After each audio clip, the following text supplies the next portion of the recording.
साथ संगत जी, प्रेमाने बोला धन निरंकार जी. आपण बघा थोडंसं काम करतो आणि दिंडोरा पिटत राहतो.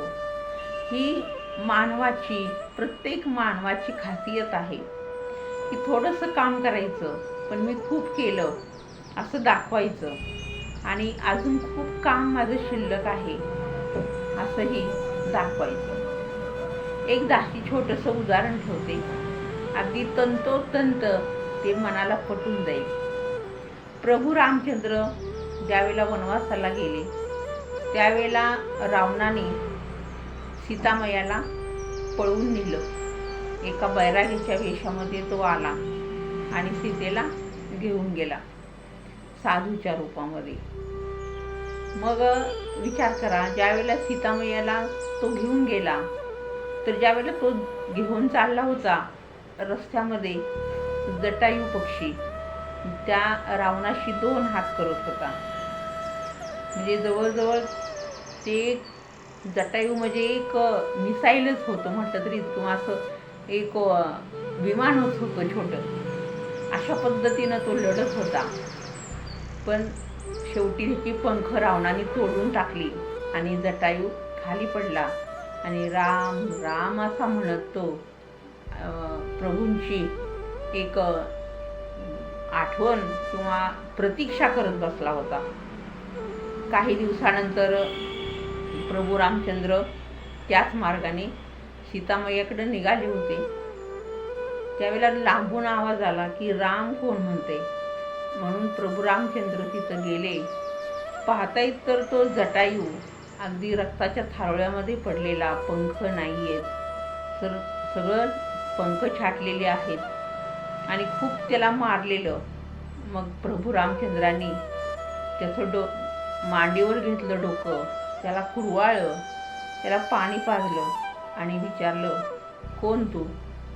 त्यावेळेला जटायूनं प्रभूंच्याकडं पाहत म्हणतोय जटायू की मी जटायू आहे आणि तुमचे पिताश्री दशरथ महाराज, दशरथ राजा, त्यांचा मी जिवलग फ्रेंड आहे, खास मित्र आहे मी त्यांचा.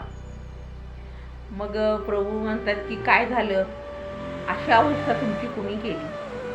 मग तो सगळा इतिहास सांगतो आणि म्हणतो सीतामयाला तो रावण या दिशेनं घेऊन गेलेला आहे आणि ती दिशा म्हणजे एक होका यंत्रासारखं दिशा दाखवण्यासाठी जटायूनं प्राण रोखून ठेवलेले होते. इकडे घेऊन गेलेला आहे आणि बघा की तुम्ही याच मार्गाने जा, कुठं भरकटू नका.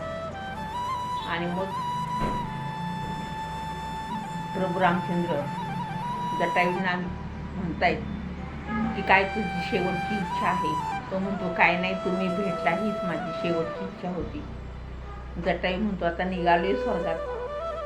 जाता जाता आता दशरथ राजांची गाठ पडणारच आहे योगायोगानं. तर मी सांगू का दशरथ राजांना की प्रभू थोडेशा अडचणीत आहेत, युद्धाला निघालेले आहेत आणि सीतामयाला पण नेलेलं आहे. मी सांगतो दशरथ राजांना आणि तुमचा मुलगा खूप शूर आहे वगैरे सांगतो. त्यावेळेला प्रभू रामचंद्र हसतात आणि म्हणतात की जटायू काका काही सांगू नका, मैं कुलवंश दशरथ राजा का पुत्र हूँ, प्रभू राम. मी कुणाला काही सांगत नाही, मला खुशारक्या मारलेल्या आवडत नाही.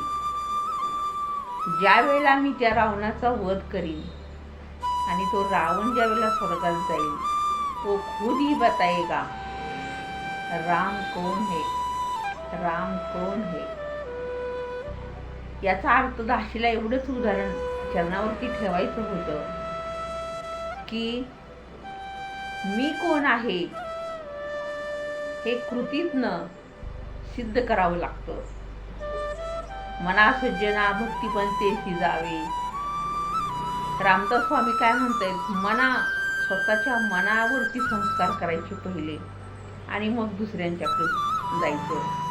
आणि अशा आपण आपल्याच दिंडोरा फिटायचा नाही, मी हे केलं ते नकळत कळालं पाहिजे दुसऱ्याला.